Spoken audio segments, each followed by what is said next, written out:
Hi guys, good morning. ఈరోజు మీకు నేను ఒక క్వశ్చన్ వేస్తున్నాను, దానికి మీరు ఆన్సర్ చేయాలి. చూడండి, భారత రాజ్యాంగంను క్రింది దేనికి ఉదాహరణగా మీరు చెప్తారు? భారత రాజ్యాంగంను కింది దేనికి ఉదాహరణగా మీరు చెప్తారు అంటే ఇది రాజ్యాంగ ప్రక్రియ. నంబర్ 1 పరిమాణాత్మకమైన రాజ్యాంగం, 2 విప్లవ మూలక రాజ్యాంగం, 3 ప్రసాదిత రాజ్యాంగం, 4 ఆమోదిత రాజ్యాంగం, 5 సమ్మేళన రాజ్యాంగం. డెఫినెట్లీ అండి, బిట్టుపడడానికి ఆస్కారం ఉన్నది ఏరియాని. అంటే మనం చూసుకోవాలి, అంటే దేనికి మనం ఎగ్జాంపుల్గా చెప్తామని. నేను మీకు ఆన్సర్ లేట్గా రివీల్ చేస్తాను. ఫస్ట్ అయితే అసలు నేను చెప్తే మీరు గుర్తుపట్టాలి. నేను మీకు చెప్తాను, ప్రతిదాన్ని మనం ఎక్స్ప్లెయిన్ చేసుకున్నాము. అది దాంట్లో ఏది ఆన్సర్ అనేది మీరు గెస్ చేయాలి. ఇప్పుడు మన భారతదేశం గురించే కదా. ఇప్పుడు చూడండి, ఫస్ట్ ఆప్షన్ ఏమిచ్చాను? పరిమాణాత్మక రాజ్యాంగం అన్నా కదా. అసలు పరిమాణాత్మక రాజ్యాంగం అంటే ఏంటి? ఆ పేరులోనే ఉంది. అంటే మీనింగ్ ఏంటంటే దినం మార్పులు చెందుతూ ఉంటుంది. దీనికి బెస్ట్ ఎగ్జాంపుల్గా మన బ్రిటన్ కంట్రీని మనం చెప్పొచ్చండి. ఇప్పుడు పుట్టిన బేబీ ఉన్నారు కదా, పుట్టినప్పటి నుంచి నిరంతరం పెరుగుతూ ఎలా అయితే మార్పులు చెందుతూ ఉంటారో అలాగే వీళ్ళ రాజ్యాంగం కూడా మారుతూ ఉంటుంది. సో ఇది మనం కాదు. ఎగ్జాంపుల్ దీనికి ఏంటి? బ్రిటన్ దేశాన్ని చెప్పొచ్చు. సో మనం కాదు, క్యాన్సిల్.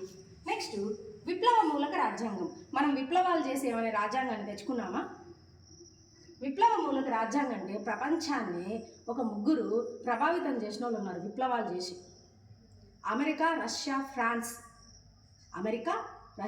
ఫ్రాన్స్. సో దీనికి ఎగ్జాంపుల్ ఏంటి? America, Russia, France. సో మనం కాదు. నెక్స్ట్ 3వది ప్రసాదిత రాజ్యాంగం. కొంపముంచి ఇక్కడ కన్ఫ్యూజ్ అవుతారేమో.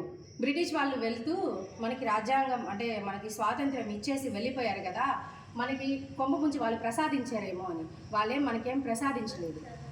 ప్రసాదిత రాజ్యాంగానికి ఎగ్జాంపుల్గా డెన్మార్క్ అండ్ న్యూజిలాండ్ వాళ్ళని చెప్పుకుంటారు. అంటే దీనికి మీనింగ్ ఏంటంటే మీకు డౌట్ కూడా రావచ్చు, మనల్ని కూడా వాళ్ళు పరిపాలించారు కదా, సో మనం ఎందుకు రాలేదు అని. మనం అలా కాదు. మనం ఒక ఉద్యమం చేసి మాకు కావాలి, మాకు సంపూర్ణ స్వరాజ్ కావాలి, మాకు ఈ స్వయం పాలన ఇలాంటి ఏం వద్దు అని చెప్పి మనం అడిగాం. వీళ్ళు ఏంటంటే మీరు ఉండండి అన్నట్లు, వాళ్ళు బ్రిటిష్ వాళ్ళు కూడా ఉంటూ వాళ్ళ కింద ఉండి స్వయం పాలన చేసుకునేటోళ్ళు వీళ్ళు, డెన్మార్క్, న్యూజిలాండ్ వాళ్ళు. కాబట్టి ప్రసాదిత రాజ్యాంగం కూడా మనది కాదు. సో నెక్స్ట్ ఆప్షన్ అంటే ఆమోదిత రాజ్యాంగం. ఇది అండి మనం మన భారత రాజ్యాంగంను కింది దేనికి ఉదాహరణగా మీరు చెప్తారు అంటే ఆమోదిత రాజ్యాంగంకి ఉదాహరణగా మనం చెప్తాం. అంటే మనం ఏం చేశాము? ఒక రాజ్యాంగం రాసుకొని దాన్ని ఆమోదించుకొని మన పరిపాలన మనం చేసుకుంటున్నాం కాబట్టి మనల్ని ఆమోదిత రాజ్యాంగం అంటారు. నెక్స్ట్ సమ్మేళన రాజ్యాంగం. ఎట్లా ఇది అని మనకి క్లారిటీ వచ్చేసింది. దీన్ని కూడా చూసేద్దాం. సమ్మేళన రాజ్యాంగం అంటే ఏంటి? దీనికి బెస్ట్ ఎగ్జాంపుల్గా యూరోపియన్ యూనియన్ని చెప్పొచ్చు. అంటే ఇప్పటికి కూడా ఒక 27 దేశాలు ఒక దగ్గర ఉండి మార్కెట్ సామ్రాజ్య శక్తిగా ఎదిగి వాళ్ళందరికీ కూడా కరెన్సీ ఒకటే ఉంటుంది. యూరో కరెన్సీని పెట్టుకొని వాళ్ళు కంటిన్యూ అయిపోతూ ఉంటారు. కాబట్టి సమ్మేళన రాజ్యాంగానికి బెస్ట్ ఎగ్జాంపుల్గా యూరోపియన్ యూనియన్ని చెప్పొచ్చు.